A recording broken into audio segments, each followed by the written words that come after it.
दिखाओ महारानी।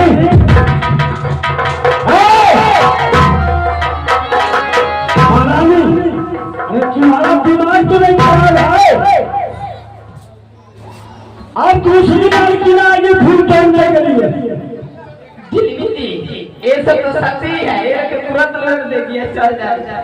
ठीक है महारानी, आप भी समझी हो इसलिए फूल तोड़ ली हो, तो आप साइड में खड़ी रहो और दूसरी बार की फूल तोड़ो।